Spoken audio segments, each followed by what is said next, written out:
Hello, YouTubers. This is Gold Standard 0924 coming at you with a Wrestling Reimagining fantasy booking series for you guys today.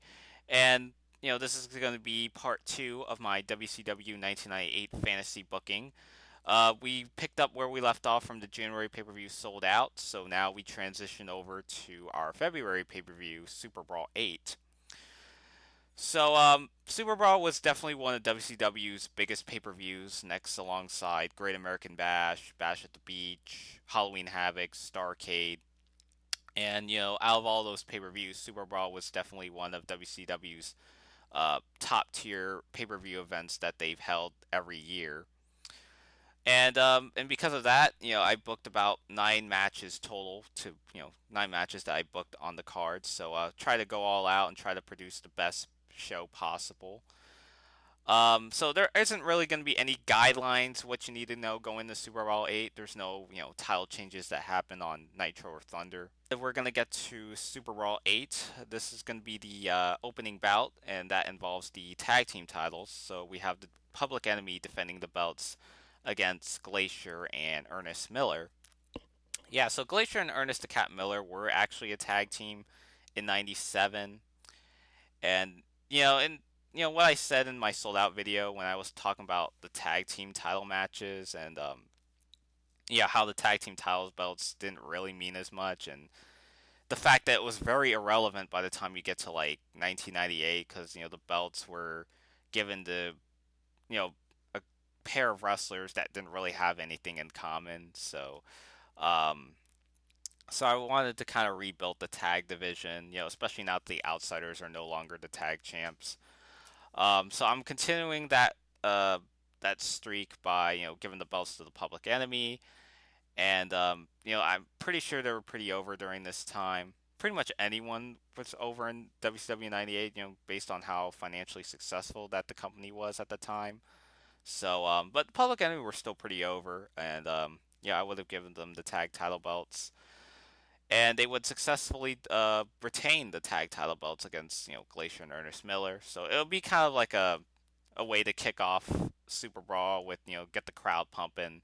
I mean, it wouldn't be like the most 5-star classic or anything like that. It's not going to be anywhere along that range, but just a solid match, hopefully, in a sense that the crowd's very hooked into the match. So I would have Public Enemy retain the tag belts here. Second match involves the Cruiserweight title, and we have Jericho. And if you watch my sold out video, he won the Cruiserweight title from Rey Mysterio, pretty much like in reality, but also even including my fantasy booking. So yeah, so Jericho's defending the belt against Ultimo Dragon. So Jericho, beat, wins the cruiserweight title. He starts to get a lot cockier and arrogant as ever. His heel turn has come into full effect, and now it's gotten to the point where he's starting to make trophies out of some of his defeated opponents. So eventually, Ultimo Dragon takes offense into this, and then at some point, Sonny Ono kind of gets involved in this whole fiasco. Because if I think towards the end of 1997, Ultimo Dragon and Sonny Ono kind of parted ways, and Sonny was starting to align with Yuji Nagata by this time. So you could continue some of that kind of fallout that Ultimo Dragon and Sonny Ono had, and then Sonny Ono kind of offers Jericho like an opportunity to be his manager, and this kind of seeks attention for Ultimo Dragon, based on the fact that that Sonny betrayed Ultimo Dragon a couple months back. So that I think that could also be kind of like the build going in the match. And eventually Chris Jericho eventually declines Sonny Ono's request, like he doesn't need him and stuff. And then Sonny Ono tries to make amends with Ultimo Dragon, but even Dragon's kind of iffy on that part. So they have the cruiserweight title match, a pretty hard fought match. I mean they've had a series of encounters with one another, so I think it could be a really great match. If you watch some of the Bash of the Beach '97 match, I think given given plenty of time, these guys could really tear the house down. Um, And Chris Jericho would obviously retain the cruiserweight title belt here, with some slight distraction from Sonny Ono trying to help Ultimo Dragon, but it eventually backfires, and it kind of allows Jericho to take the advantage and win with the Lion Tamer submission move that he was doing. So Jericho to retain the cruiserweight title. Third match, Goldberg going over the British Bulldog. Um, yeah, so Goldberg's obviously continuing his undefeated streak. British Bulldog, came in the WCW around this time, along with Jim Neidhart and Bret Hart following the Montreal Screwjob. Um, yeah, so British Bulldog, it was very tough to book Bulldog. He was very injury prone during this time, and and given the sheer amount of talent in WCW during this time, it was just hard to kind of give a to make room for a potential push for the British Bulldog. But he's gonna get a lot of yeah, he's gonna get a couple of of TV victories on Nitro, Thunder, Saturday Night. So he's gonna get some wins. He's gonna get try to build up his momentum. In his match against Goldberg. So so it's kind of a battle of these muscle bound superstars that are going at it, and Goldberg's gonna go over the British Bulldog here. Poor Bulldog. This is like his first WCW pay per view that he comes up short, unfortunately. But I'm building Goldberg up, and I would keep that undefeated streak going. So Goldberg to go over Davey Boy Smith. Um, then we get to the TV title match between Conan and Hugh Morris. So basically, two members of the Dungeon of Doom, and basically you kind of build it up. That's kind of like your main theme of that feud, just the fact that these two used to be a part of a stable together, and Conan's now part of the NWO. Hugh Morris. By this point, the Dungeon of Doom have already broken up. By this point, because Kevin Sullivan and Chris Benoit had a match at Bash at the Beach where they did like a retirement match, and like Chris Benoit went over, Kevin Sullivan retired, and as a result, the Dungeon of Doom were pretty much gone from this point. So so you could kind of reprise this feud, because Hugh Morris could come up and say that Dungeon of Doom broken up. I can't believe you sold out to us. Sold out to WCW, sold out to the Dungeon of Doom.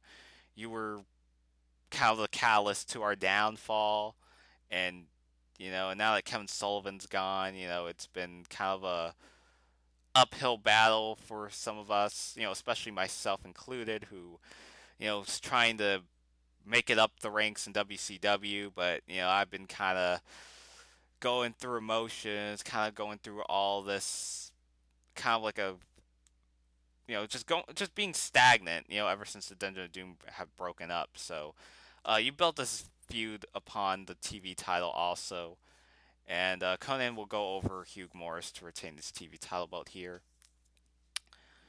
And then we get to the fifth match, Scott Steiner taking on Rick Steiner. So basically, Scott Steiner ends up joining the NWO around this time.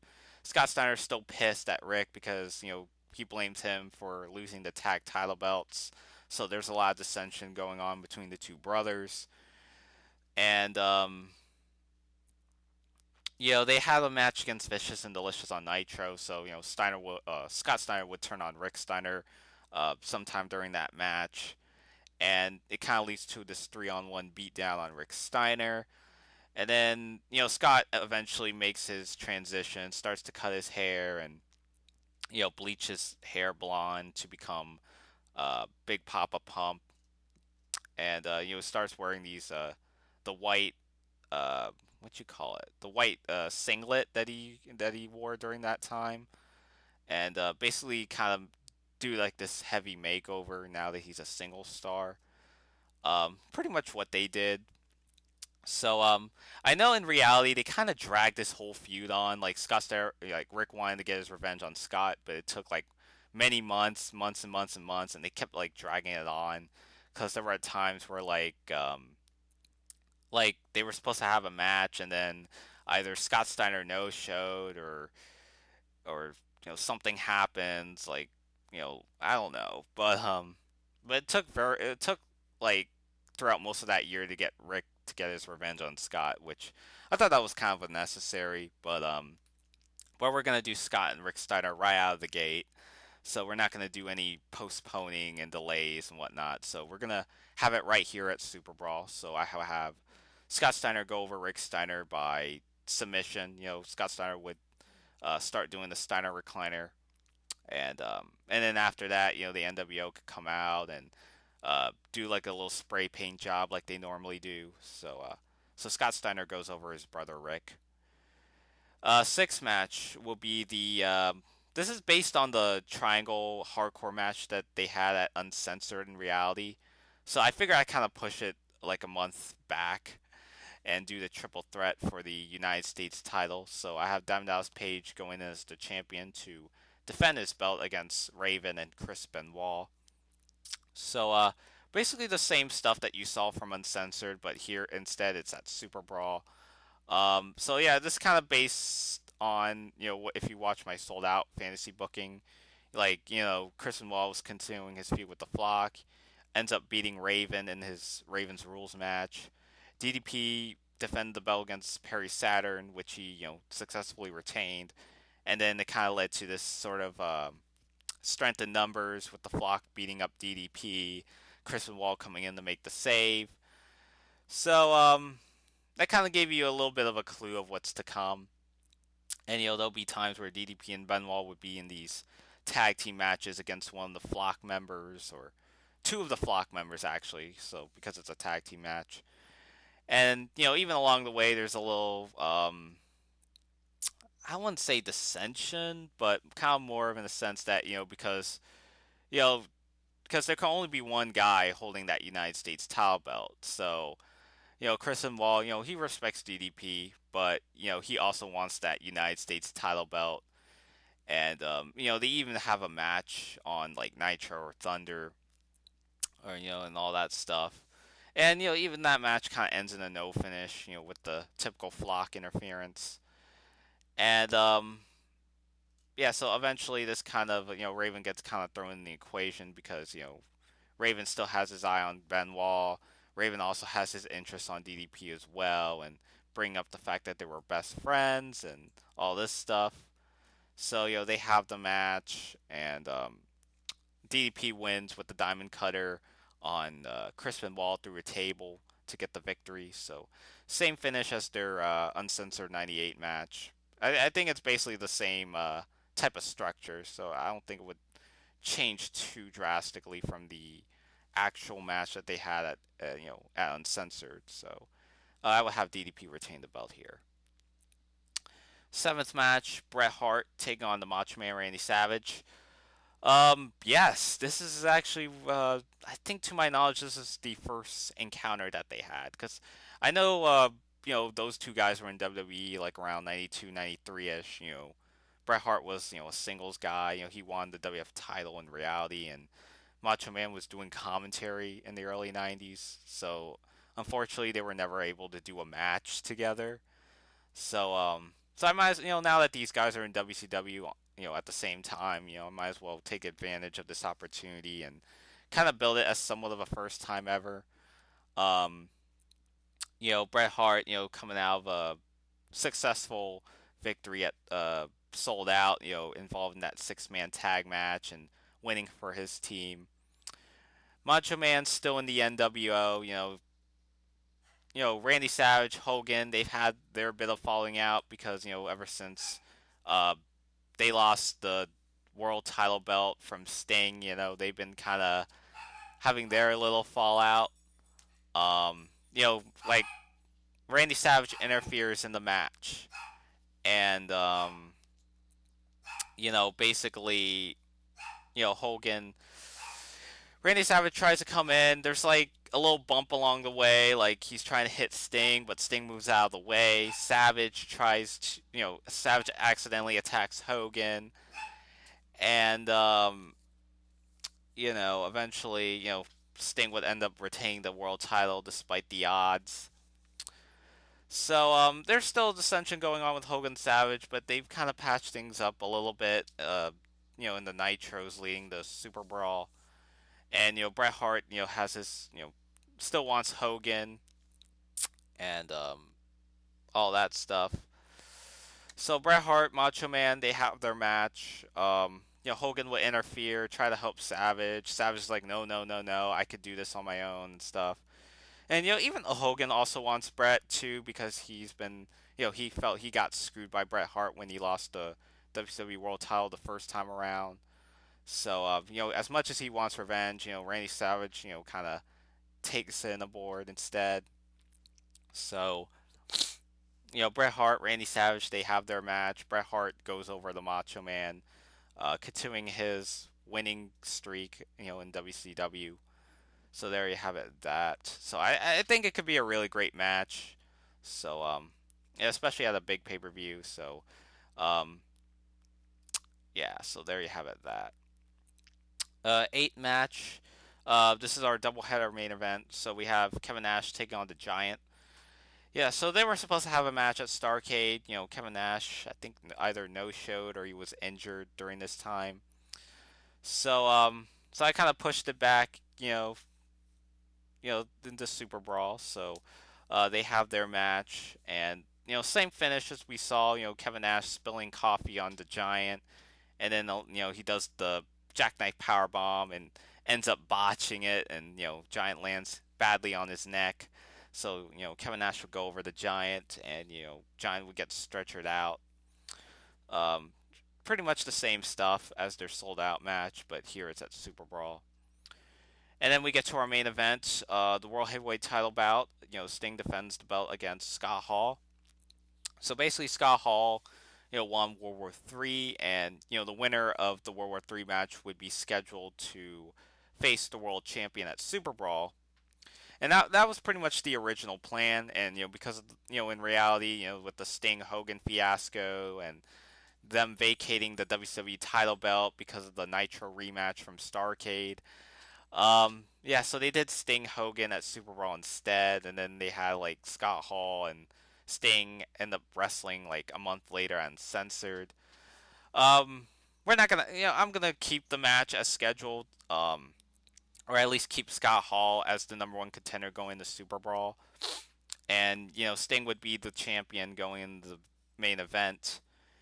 So hopefully Scott Hall is 100% up to par in this match. He's not drunk. I mean, I know they had a match, and Scott Hall looked pretty drunk during that going in that match, but um, hopefully we're not gonna have that problem. So I would have Sting and Scott Hall hopefully 100% in this match, and you can also bring up some of their history because Scott Hall on 1996 interrupted a match and being the guy, being the catalyst responsible for starting up the NWO because he was the guy that declared war on WCW, and Sting was like one of the first WCW wrestlers that he confronted with.